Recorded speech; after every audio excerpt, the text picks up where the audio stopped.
ഇന്ന് മക്കളെ വിട്ടതിന് ശേഷം സ്കൂളിൽ വിട്ടതിന് ശേഷം പതിയെ വീഡിയോ ഒക്കെ എടുക്കാമെന്ന് വിചാരിച്ചു. വെളുപ്പാങ്കാലം 4 മണിയാകുമ്പോൾ എണീക്കുന്നത് കൊണ്ട് ചോറൊക്കെ ആവും. പക്ഷേ ബാക്കിയുള്ള കാര്യങ്ങളൊക്കെ പതിയെ ആവത്തുള്ളൂ. കറികളൊക്കെ പതിയെ ആവത്തുള്ളൂ. പുറമേയുള്ള പണികളെല്ലാം ഒതുക്കിയൊന്ന് വെച്ചിട്ട് പെട്ടെന്ന് അടുക്കളയിലോട്ട് കയറി അരി ഊറ്റി അടുപ്പിലേക്ക് തന്നെ പുളിയരി വേവിക്കാൻ വെച്ചു. പുളിയരിയും ഗോതമ്പ് അരിയും കൂടെ മിക്സാക്കി അതിലേക്ക് വേവിക്കാൻ വെച്ചു. കറണ്ടും കൂടെ ഇല്ലായിരുന്നു കേട്ടോ. അതാണ് നല്ല ഇരുട്ടുണ്ട്. പുളിയരിക്ക് നല്ല വെള്ളം വേണം. അങ്ങനെ വെള്ളം ഒഴിച്ച് കൊടുക്കുകയാണ് ഇളക്കിയിട്ട്. ഇപ്പം നെത്തോലിയേ ഉള്ളൂ, വേറൊന്നും ഇല്ല മീനൊന്നും.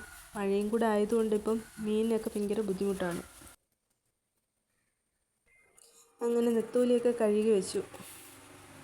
കുഞ്ഞ് നെത്തോലിയായിരുന്നു, തീരെ പൊടി. അങ്ങനെ നെത്തോലിയൊക്കെ പെട്ടെന്ന് തന്നെ കഴുകി വെച്ചു.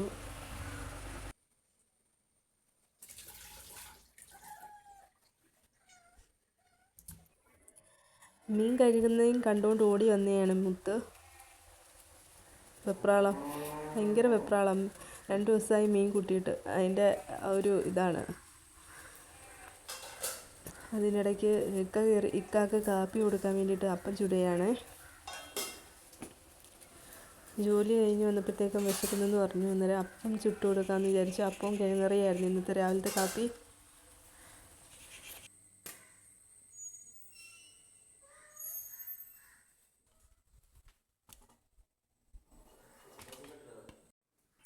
നമ്മളെ കാണിക്കാനാണെങ്കിലും പുളിയരിയൊക്കെ ഒന്ന് ഇളക്കുന്നുണ്ട്.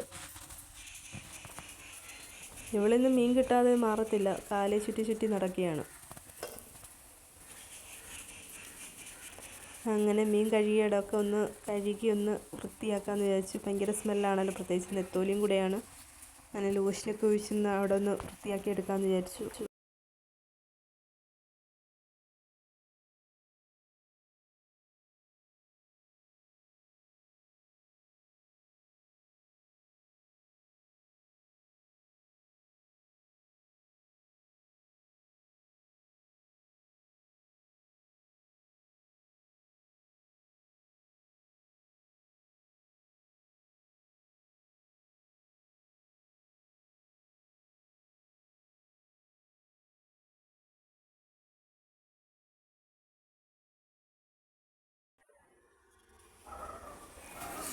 തലേന്നേ ആലോചിക്കും പിറ്റേന്ന് എന്തുവാണ് കാപ്പിക്കുന്നത്.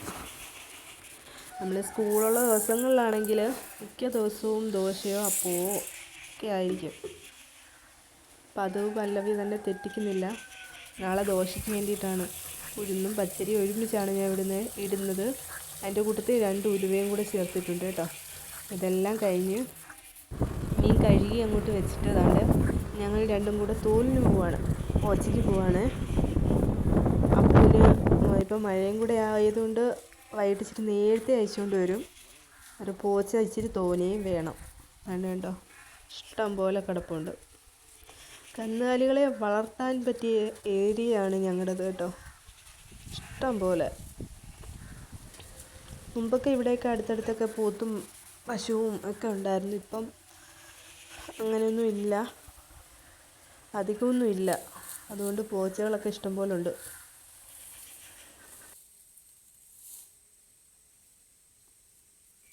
ശരിക്കും പേടിച്ചിട്ടാണ് ആ പോച്ച വെച്ചിരുന്നത്.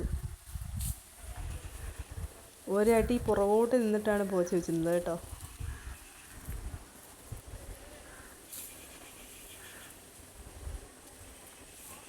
കേട്ടോ, ഇഷ്ടം പോലെ ഉണ്ട്. പോച്ചയൊക്കെ ഇഷ്ടം പോലെ ഉണ്ട് കേട്ടോ. പുല്ലൊക്കെ ഇഷ്ടം പോലെ ഉണ്ട്.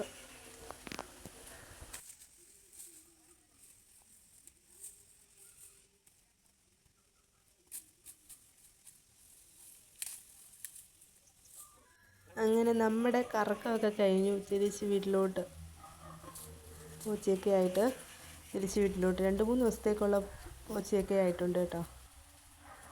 അങ്ങനെ തിരിച്ച് വന്ന് ഇന്ന് മോനാണെങ്കിൽ ചോറൊന്നും കൊണ്ടുപോയിട്ടില്ലായിരുന്നു. അന്നേരം ഇത് സ്കൂളിൽ ചോറ് കൊണ്ടുപോയി കൊടുക്കാൻ പോകണം. അതിന് മുന്നേ പെട്ടെന്ന് തന്നെ ഇച്ചിരി കറി വയ്ക്കാമെന്ന് വിചാരിച്ചു.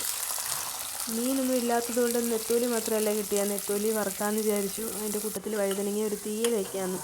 ഒരു വഴുതനങ്ങ, ഒരു തക്കാളി, 2 പച്ചമുളകും കുറച്ച് കൊച്ചുള്ളി ഇട്ട് ഒരു ചെറിയൊരു തീയൽ വയ്ക്കാമെന്ന് വിചാരിച്ചു. തേങ്ങയൊക്കെ മൂപ്പിച്ചെടുത്തു.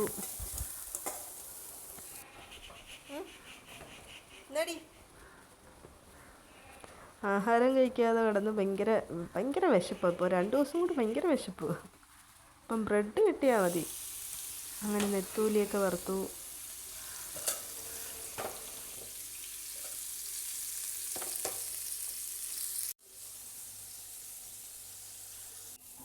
പിന്നെ വഴുതനങ്ങയും കൊച്ചുള്ളിയൊക്കെ വാടിയപ്പോൾ അതിലേക്ക് ദാണ്ട് തേങ്ങയൊക്കെ വറുത്ത് അതിൻ്റെ അകത്ത് മുളക് പൊടിയും മഞ്ഞൾപ്പൊടിയും ഒക്കെ ചേർത്ത് അരച്ചെടുത്തും കൂടെ ചേർത്ത് കൊടുത്തു.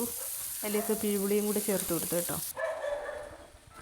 മോൻ്റെ ലഞ്ച് ബോക്സ് ഇതാണ്. ഇന്ന് ഞാൻ കൊണ്ടുപോയിട്ട് വന്നപ്പോഴത്തേക്ക് എന്താണ്ട് മുത്ത് വന്ന് വാതിലിൽ വന്ന് കിടപ്പുണ്ട്. പിന്നെ വന്ന് കറി വന്ന് വറ്റിച്ചതാണ്. ഇന്നത്തെ ചെറിയ വിശേഷങ്ങൾ ഇത്രയേ ഉള്ളേ.